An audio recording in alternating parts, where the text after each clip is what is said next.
नमस्कार, स्वागत है आपका अपने YouTube channel study with news में। और जैसा कि आप देख रहे हैं, आज हम ज्योग्राफी के स्थलाकृति को पढ़ेंगे। ठीक है, क्या पढ़ेंगे? हमारा जो पॉइंट है, जो टॉपिक है, वो है स्थलाकृति।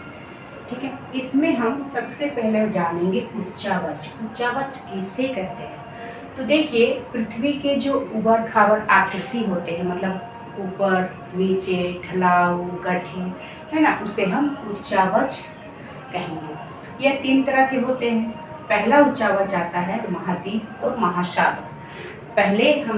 पहला श्रेणी में आता है महाद्वीप और महासागर। द्वितीय श्रेणी में नदी, झील, मैदान, पर्वत और मरुस्थल आते हैं। इसी के टूटने से तीसरी श्रेणी का उच्चावच बनता है। ठीक है, तो टूट फूट से बनी आकृति जो है वो तृतीय श्रेणी में आती है, जो कि द्वितीय श्रेणी के टूटने से बनती है। ठीक है, अभी तीसरे में क्या क्या आता है? तो तीसरे में भी 3 भाग है। क्या क्या? सबसे पहले है अपक्षय।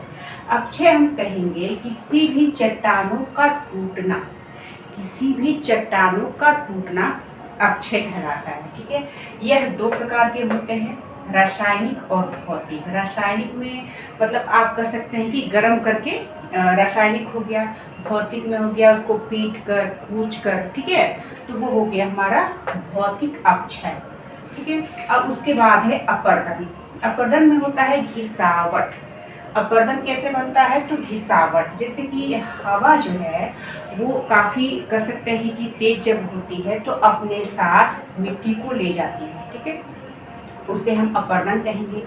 जब नदी अपने साथ बालू को लेकर जाती है, ठीक है, बालू को लेकर जाती है तो उसे भी हम अपर्दन कहेंगे। ठीक है, और उसे एक जगह पर नदी जो है जमा करती है ना, तो वहाँ पर काफ़ी अच्छी कृषि होती है। तीसरा है निक्षेपण।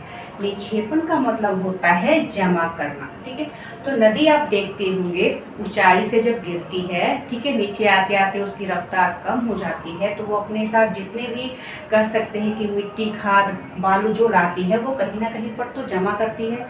जमा वो ढाल पर करती है। ठीक है, तो इस जमावट को निक्षेपण कहेंगे। क्या कहेंगे? निक्षेपण कहेंगे। तो फिर से सुनिए, सबसे पहले हम स्थलाकृति में उच्चावच को जानेंगे, मतलब पृथ्वी के ऊबड़ खाबड़ कर सकते हैं कि ऊपर नीचे अप डाउन आकृति को उच्चावच। ये 3 प्रकार के हैं। प्रथम श्रेणी में महाद्वीप, महासागर, द्वितीय में नदी, झील, मैदान, पर्वत, मरुस्थल, और तीसरा बनता है द्वितीय के टूटने पर। ठीक है, इसमें आता है अपक्षय, अपर्दन, निक्षेप। ठीक है, अपक्षय मतलब चट्टानों का टूटना। देखिए, ये हमेशा एग्जाम में पूछता है। ठीक है, अपक्षय का मतलब हुआ चट्टानों का टूटना, अपर्दन का मतलब होता है घिसावट, मतलब घिस के जब वो बनता है। निक्षेपण का मतलब होता है जमा करना।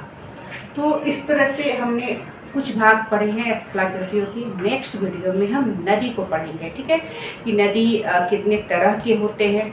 ठीक है, तब तक के लिए धन्यवाद। आप इसे ही पढ़ते रहें, याद करते रहें, नोट्स बनाएं। तब तक के लिए धन्यवाद।